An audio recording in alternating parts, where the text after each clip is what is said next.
This is your brain on risk. This is Mind Over Money, the podcast where Kevin Cook exposes the psychology of investing. Welcome back to Mind Over Money. I'm Kevin Cook, your field guide and storyteller for the fascinating arena of behavioral economics. Yesterday morning, July 25th, I made a video titled The Cult of FANG, Investment Fads or Innovation Franchises. For listeners who may not be familiar with this particular stock market cult, FANG stands for Facebook, Amazon, Netflix, and Google. All stocks that have done extremely well the past few years due to several factors involving sales growth, investment popularity, and wide consumer and business user bases. But my goal was to point out that the most important reason you buy and hold these stocks is that they are technological powerhouses that would continue to dominate in their core businesses, and several new ones they were always itching to start from their secretive R&D labs, their skunk works, if you will. I also explained why I replaced the N of Netflix in FANG with NVIDIA, as it more completely rounded out the quartet of stellar companies using advanced technologies to harness future-creating tools like artificial intelligence, augmented reality, and virtual reality. But then, after the stock market closed on Wednesday, Facebook delivered a moderately disappointing quarterly report and, to some, a devastating outlook for the next several quarters. It seems that all the fallout from the social media giants' failures to prevent platform abuses during the 2016 presidential election were coming home to roost, and that investors could no longer count on 40% revenue growth and 25% profit growth. I think the growth reset for Facebook is all good.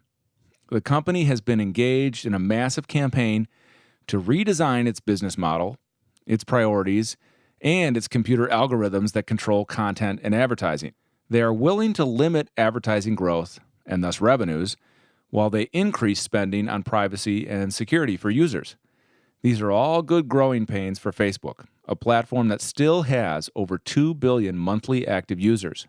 And I immediately advised investors that follow me on Wednesday evening to buy the stock under $170 in after-hours trading because I thought the 20% correction had priced in most of the bad news already and very quickly. But on the podcast today, we're going to talk about the deeper and larger issues underneath this failure, because it highlights two of my favorite topics at the forefront of the collisions between culture and technology: good old human behavior and the coming explosion of artificial intelligence. To me, Facebook's story is all about the first big train wreck with AI, of probably a few more to come in the next 25 years. Now, don't get me wrong, it was a great and necessary experiment that we just need to learn from quickly, because Facebook was instrumental in bringing together my two favorite topics in a powerful and destructive way. Indeed, the combination of good old human nature and advanced human manipulation algorithms, in essence AI, was nearly lethal for democracy.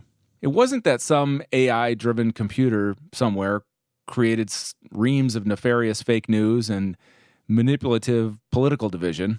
It was more that advanced computing algorithms could be used as tools by humans who knew how to use ads, posts, groups, and fake accounts to spread their disinformation or their propaganda and wage psychological warfare. Now, we don't know if any of this determined the results of the election. We just know that a lot of this was going on and in some ways turning people against each other. Recall what we talked about in my series of episodes on dopamine. Human attention, emotion, and motivation are activated unconsciously, not only by beliefs and biases, but by our need to fit in to a group somewhere. So how would small groups of humans know how to manipulate or persuade large groups of other humans? Well, that story is as old as religion, war, and advertising. And the advanced tools that a huge, sophisticated platform like Facebook offered allowed sophisticated influencers to target multiple audiences very precisely with their persuasion or their choreographed confusion. So we have big challenges ahead of us with advanced technologies that are loosely grouped under the AI umbrella. Even our ability and willingness to understand and embrace new science and technology is limited by our natural cognitive biases, by our perceptual and linguistic blind spots, and by our neurological and emotional habits of thought and behavior. This is the picture I've been building in recent podcasts, like my June episode titled Knowledge, Certainty, Destiny: How to Keep Up with Science and Technology. My goal is to help us see that we can't even talk about new science if we aren't vigorous in seeing through our own biases and habits. Few thinkers and scientists understand the challenge with AI better than MIT physicist Max Tegmark, author of the 2017 book Life 3.0, Being Human in the Age of Artificial Intelligence. I introduced the book last year in What to Do Before the Machines Take Over as another voice on the advanced guard of technology, along with Elon Musk of Tesla and Yuval Noah Harari, the historian and author of Homo Deus. Tegmark comes across much more optimistic than Harari, perhaps because as a scientist who is deeply involved in and understands the AI challenge, he wants to make sure we get it right. I think he's also friends with Elon Musk, who sometimes sounds like the most pessimistic of the three in his warnings about AI. Musk is also on the scientific advisory board of Tegmark's foundation, the Future of Life Institute, which is a volunteer-run research and outreach organization in the Boston area that works to mitigate existential risks facing humanity, particularly existential risk from advanced artificial intelligence. But the researchers also address biotechnology, nuclear, and climate science. Life 3.0 begins with a science fiction story that doesn't seem that unrealistic. A group of computer scientists called the Omega team decide to build a super AI machine that can learn everything humans do. This is a little bit from Tegmark. I think this is from an article he published after the book was published. Their charismatic CEO had handpicked them not only for being brilliant researchers, but also for ambition, idealism, and a strong commitment to helping humanity. He reminded them that their plan was extremely dangerous, and that if powerful governments found out, they would do virtually anything, including kidnapping, to shut them down, or preferably to steal their code. But they were all in, 100%, for much the same reason that many of the world's top physicists joined the Manhattan Project to develop nuclear weapons. They were convinced that if they didn't do it first, someone less idealistic would. The AI they had built, nicknamed Prometheus, kept getting more capable. Although its cognitive abilities still lagged far behind those of humans in many areas, for example, social skills, the Omegas had pushed hard to make it extraordinary at one particular task: programming AI systems. They deliberately chose this strategy because they had bought the intelligence explosion argument made by the British mathematician Irving Good back in 1965. And I'll just read this paragraph of Irving Good's description of the intelligence explosion thesis. Let an ultra-intelligent machine be defined as a machine that can far surpass all the intellectual activities of any man, however clever. Since the design of machines is one of these intellectual activities, an ultra-intelligent machine could design even better machines. There would then unquestionably be an intelligence explosion, and the intelligence of man would be left far behind. Thus, the first ultra-intelligent machine is the last invention that man need ever make, provided that the machine is docile enough to tell us how to keep it under control. And that's the paradox there. So, and this is the last sentence here from Tegmark. They, the Omega team, figured out if they could get this recursive self-improvement going, the machine would soon get smart enough that it could also teach itself all other human skills that would be useful. Now, it would help if I just give a definition here of what the computer scientists talk about in AI. The goal is what they call artificial general intelligence. And artificial general intelligence is when just what I talked about, a computer can surpass human capabilities and do just about everything a human can do. And so this is sort of this, it's the pie in the sky goal. It hasn't been achieved. It may not be achieved for 200 years, but scientists are surprising themselves every few years with what they're capable of, just like we talked about in my podcast from last fall on Google's AlphaGo Zero, beating the game of Go by teaching itself, basically downloading millions of games of Go and playing itself and teaching itself how to play, and the same thing with chess. And I did another podcast on the poker brain. I think those researchers up in Canada, I forget the university they were at, but they cracked the poker code.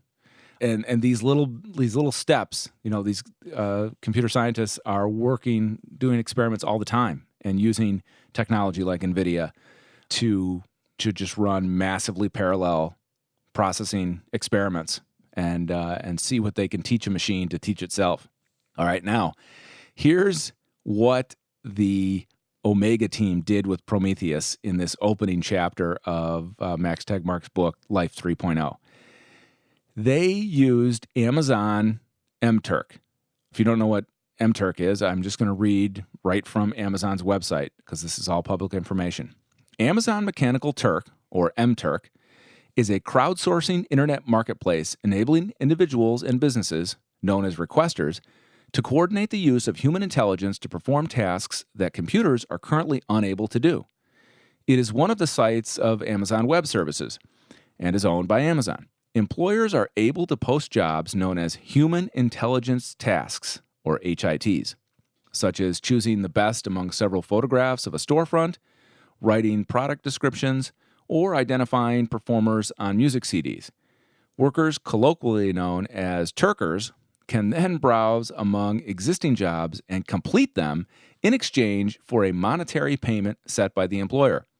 To place jobs, the requesting programs use an Open Application Programming Interface, API, or the more limited MTurk Requester site. To submit a request for tasks to be completed through the Amazon Mechanical Turk website, a requester must provide a billing address in one of around 30 approved countries. All right, so what Tegmark proposes that his fictional Omega team does with Prometheus is they set Prometheus up to complete as many MTurk jobs as it can, and make money. And they did it in a very subtle way so that they didn't take over the capacity of all the jobs in a given day. They just slowly built up and then used maybe multiple IP addresses and made Prometheus look like, it wasn't a computer, that it was just a bunch of different humans around the world doing these jobs. And it got to the point where it could make $1 million a day doing this. But this was not the goal of the Omega team, just to make $1 million a day.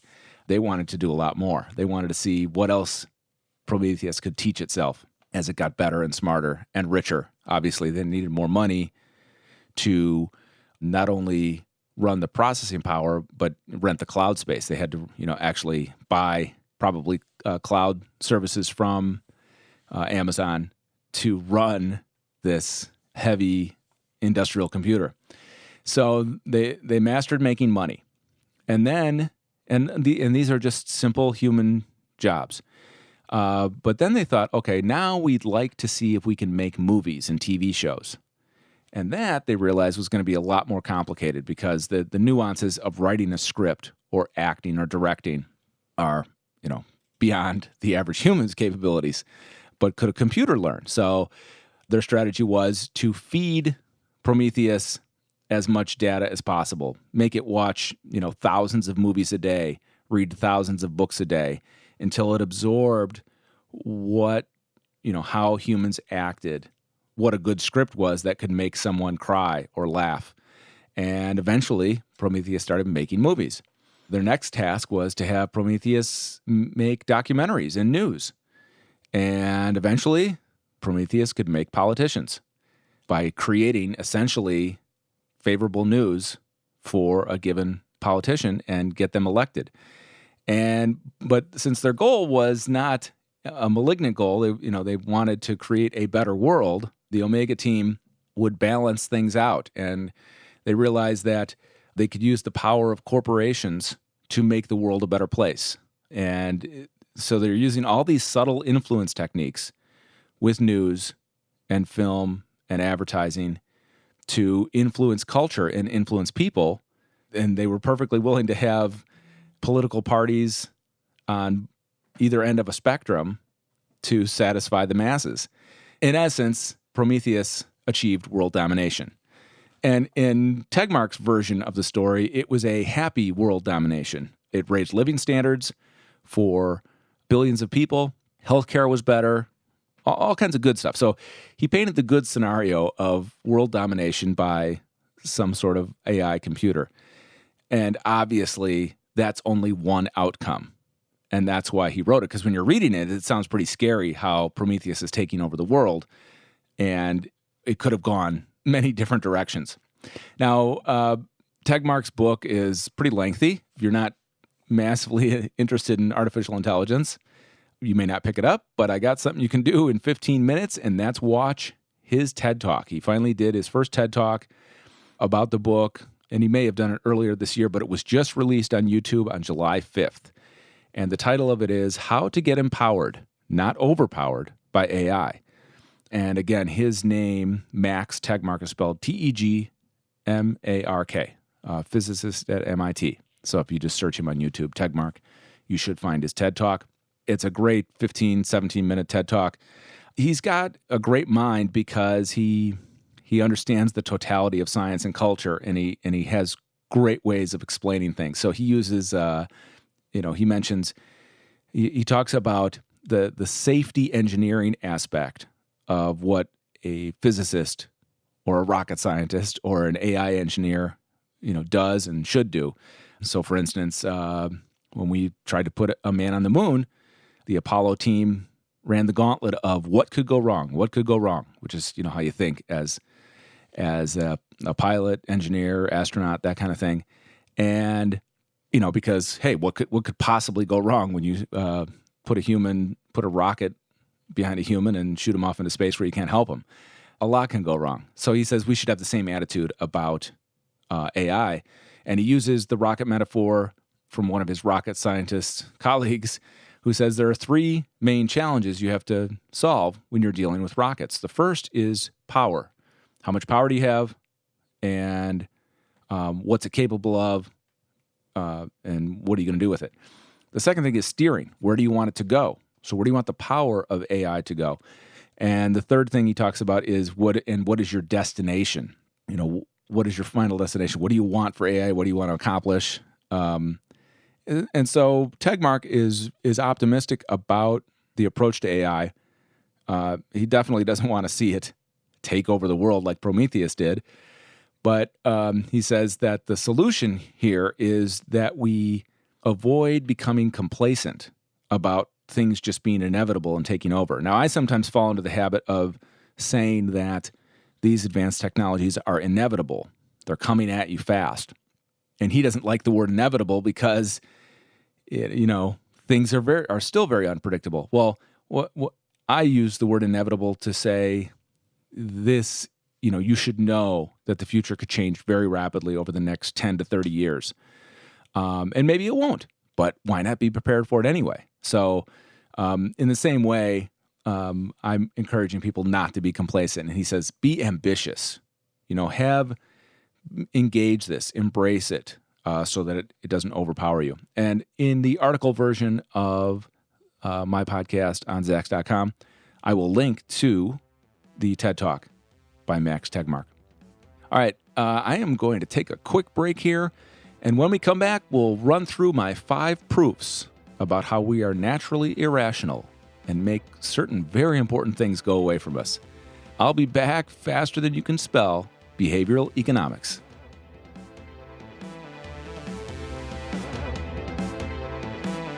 In the first half of today's episode, I recommended a fantastic TED Talk you want to watch. It was just released on YouTube on July 5th by Max Tegmark, and it's called How to Get Empowered, Not Overpowered by AI, and sort of based on his 2017 book, Life 3.0.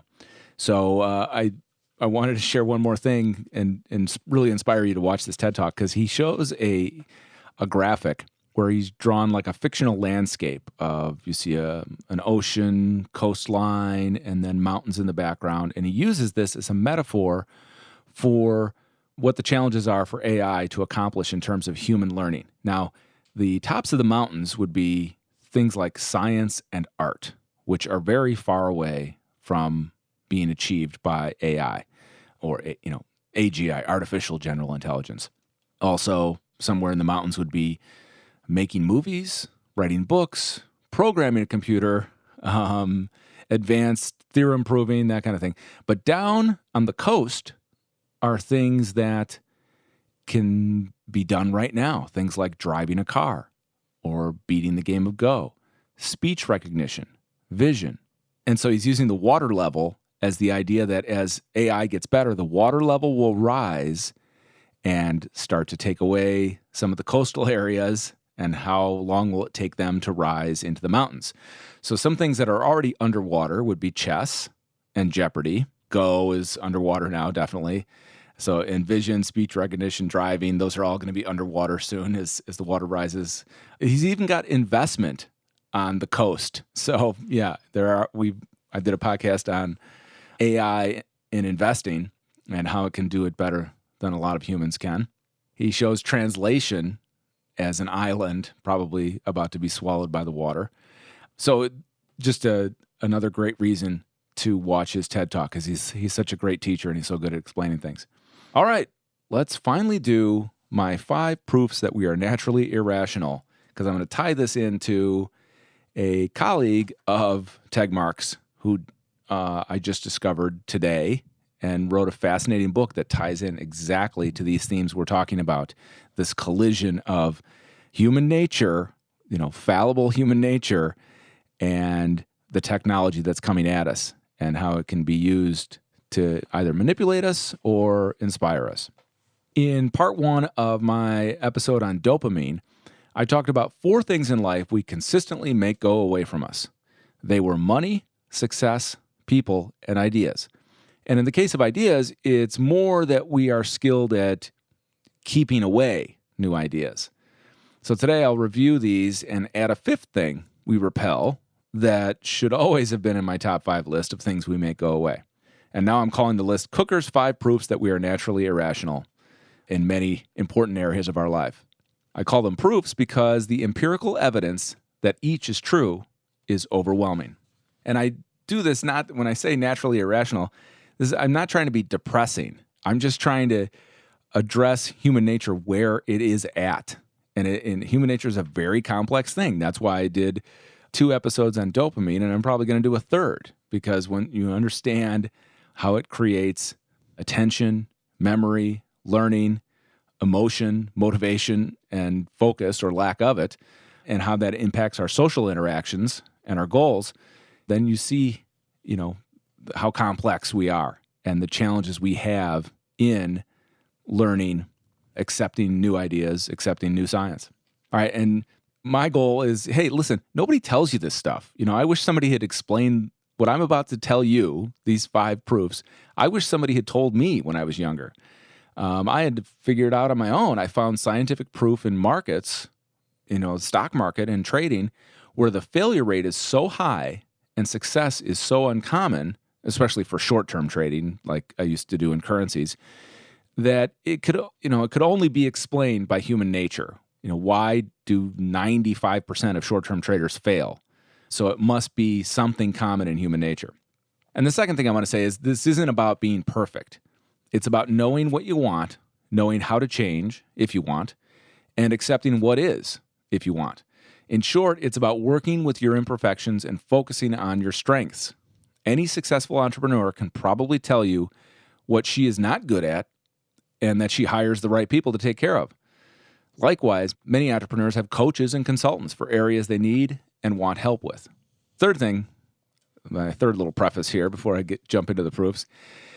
Once you see the reality of human nature and your unique personal challenges and opportunities, it opens up a whole world of possibility, because then you can turn any challenge into a game of overcoming yourself.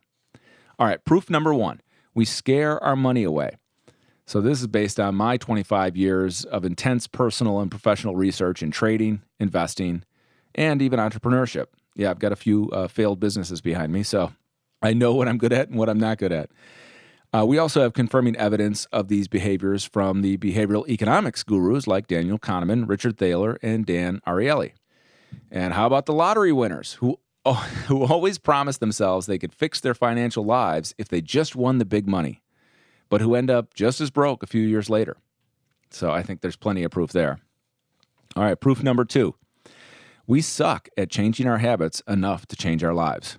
And this comes from, my own experience and the coaches I've worked with, some of the success gurus like Darren Hardy, and who's my time productivity guru, David Allen, the author of Ready for Anything.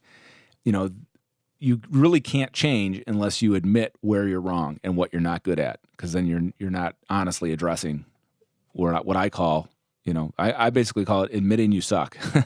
So, and you have to know where and why. So, our personality, our patterns, our perception, all this stuff is plastic, meaning it has plasticity, just like our brains have neuroplasticity. But it's hard to do and see what needs to be done for change without help. So, I've talked about the vital importance of systems from the point of view of the productivity coaches, and I also applied that to trading. I took what I knew about systems and having a routine in trading. The productivity guru David Allen, found the same thing in his consulting of corporate clients. And then there's Stephen Covey. I mean, look at that book, The 7 Habits of Highly Effective People, that was published in 1989. I mean, so those habits, they stand the test of time. And I look at 4 of them are mostly just too hard for people on average, or they're too abstract, or they're too costly in some way. Number 2, begin with the end in mind. How many people, whenever they approach a new project, a career goal, some kind of life change, they really say, okay, what's my vision of how I want life to be 6 months or 6 years from now? The number 3 habit is put first things first, meaning, and this is about, just having priorities. Covey is famous for his quadrant 2 time management. And if you look, just Google that, quadrant 2 time management, and look for a Google image, and you'll see the 4 quadrants that combine the ideas of important and urgent.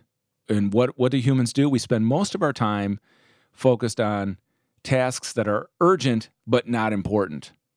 And if you spend 80% of your time there, worrying about what's urgent and not important, then you don't build the life you want. And you want to see how much more of your time you can spend in the quadrant, which is quadrant 2, I believe, of things that are important but not urgent, meaning planning for your life and your family.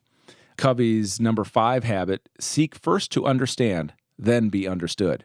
I mean, how many of us do this in our families or at work, where we're in an argument with somebody, or there's a debate of some kind, or we think somebody might be wrong?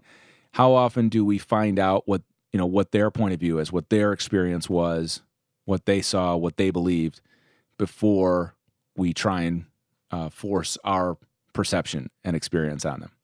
And then the 7th habit that Stephen Covey wraps up with is sharpen the saw, meaning like plan ahead, take care of yourself, your health, that kind of thing, your finances, renew yourself, so to speak. On the last thing I want to share in proof number 2 here is a book called 59 Seconds.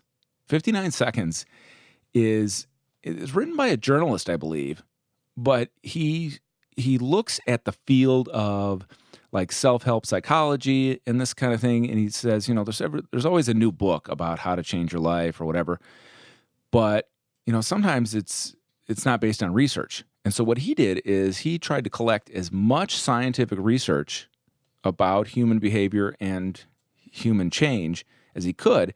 And so in the book 59 Seconds, and I forgot the author's name, but just Google that, he just brings a scientific study to everything, about here's what humans tend to do, here's how we really change.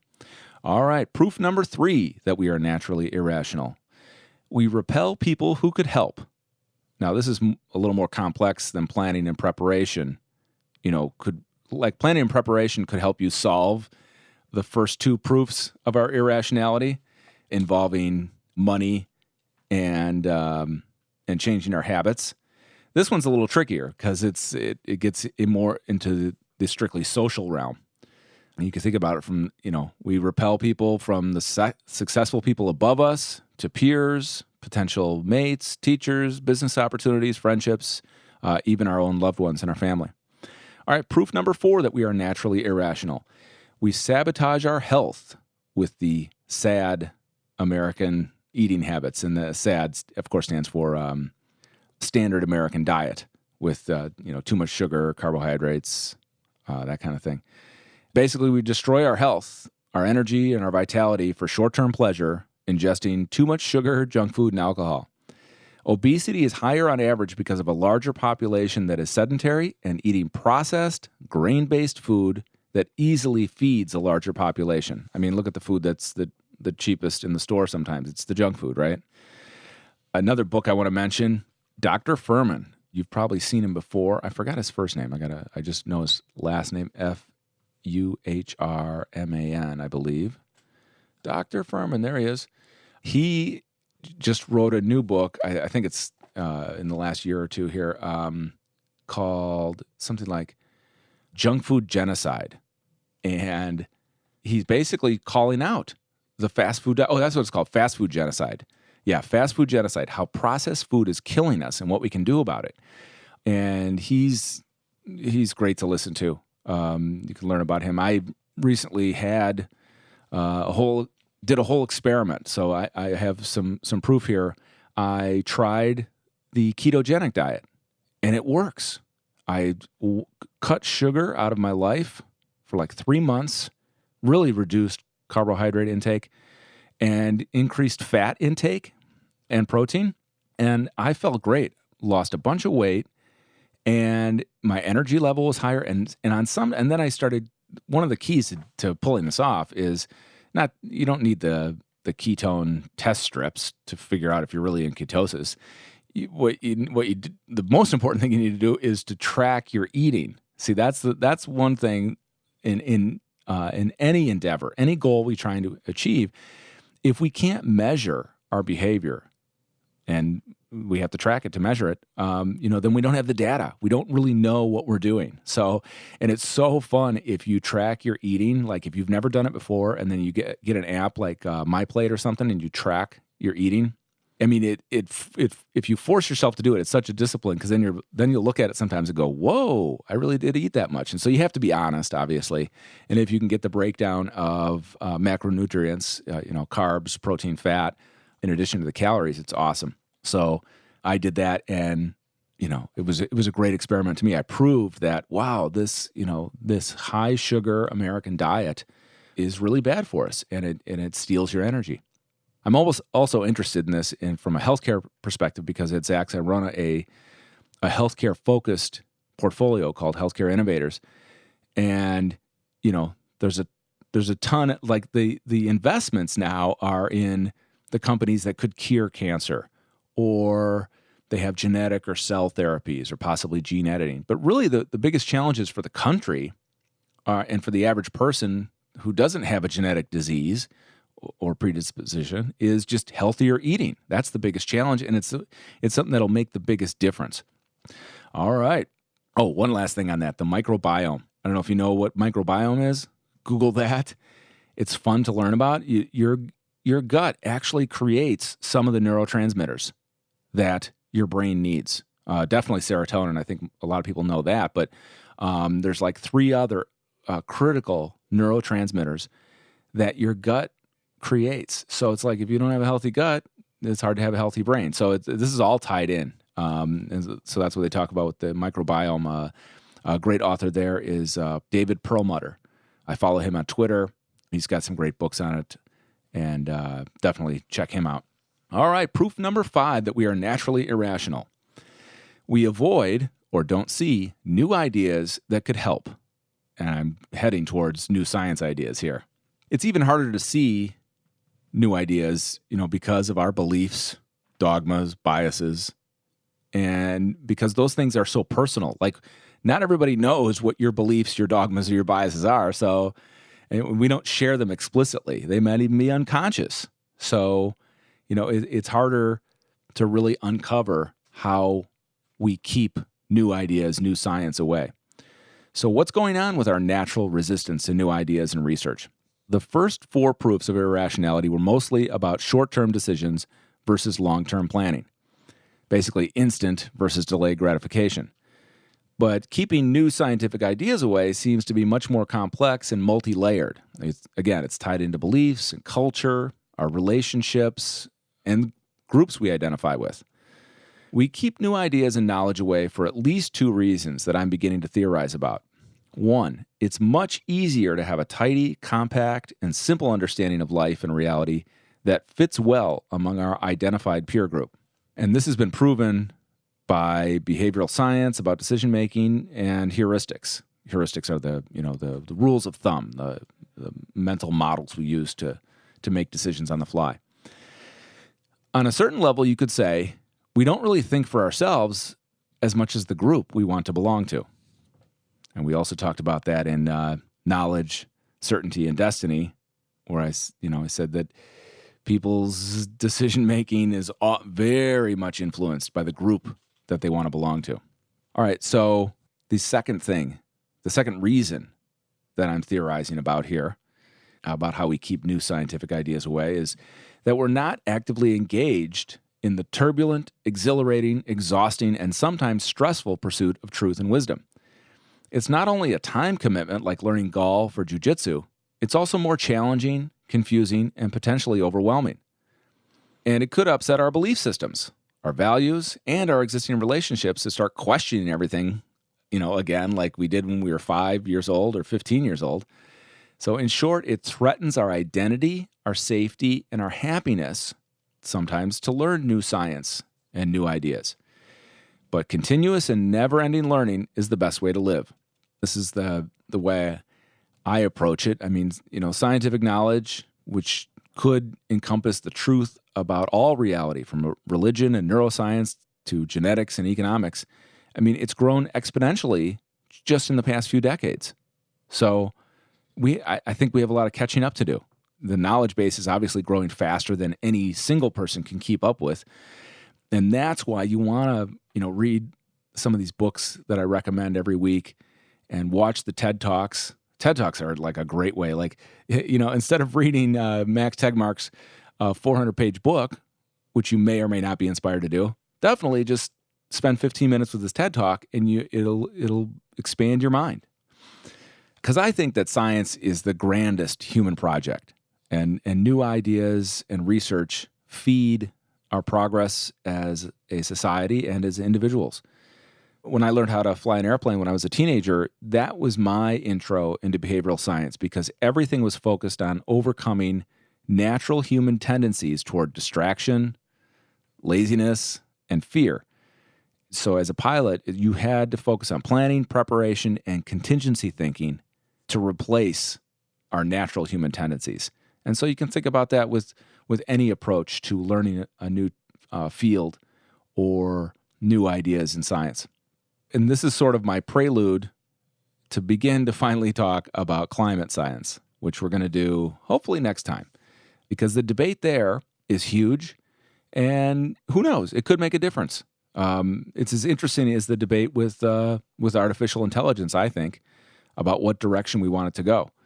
And the point is we may not need to do anything drastic right now if there is any kind of climate change, but at least we need to be able to talk about it and not discourage new science and new research. Okay, so to wrap this up, I'm going to introduce one of Tegmark's buddies. Robin Hanson wrote a book apparently very recently. Yeah, I think it was published this year, called The Elephant in the Brain: Hidden Motives in Everyday Life. And as soon as I read that, I knew this was a book I was interested in. We all know the metaphor of the elephant in the room, an important issue that people are reluctant to acknowledge or address, in essence, a social taboo. They define the elephant in the brain as an important but unacknowledged feature of how our minds work, an introspective taboo. And let me just read a little bit from their website. Human beings are primates, and primates are political animals. Our brains are therefore designed not just to hunt and gather, but also to get ahead socially, often by devious means. But while we may be self-interested schemers, we benefit by pretending otherwise. The less we know about our own ugly motives, the better. And thus, we don't like to talk or even think about the extent of our selfishness. This is the elephant in the brain, an introspective blind spot that makes it hard to think clearly about ourselves and the explanations of our behavior. Now, that is the first time I've read that paragraph, and that totally syncs with what I'm talking about how we keep new ideas away. We have so much invested in our beliefs, our dogmas, our biases, our habits, that is at an unconscious level. It's hard. It's like your brain works overtime to avoid things that you probably don't agree with. So this is so cool that I found this book today and now just read this, and it just syncs with my 5 proofs, especially number 5, about keeping new and good ideas away.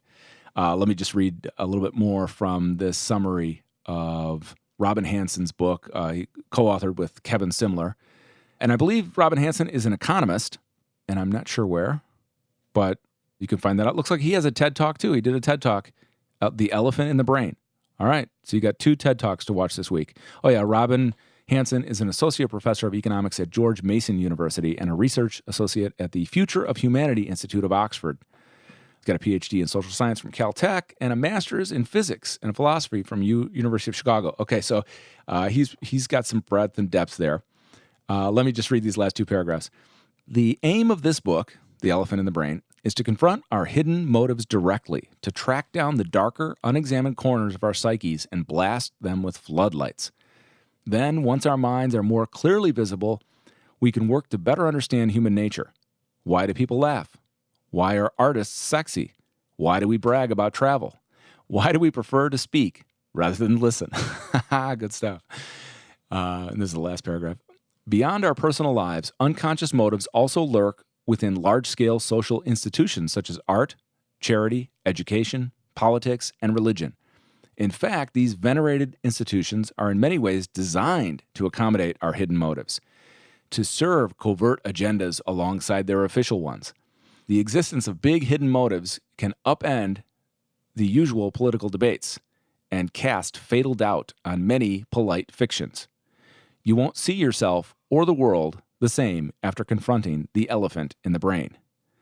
Now that you know what that book is about, let me tell you why Max Tegmark and Mr. Robin Hanson know each other. It's probably because of Mr. Hanson's earlier book, The Age of M. And M is spelled just E-M. And I'll read the subtitle. Work, Love, and Life When Robots Rule the Earth. So this is his dark prediction of AI, advanced intelligence, and robots taking over.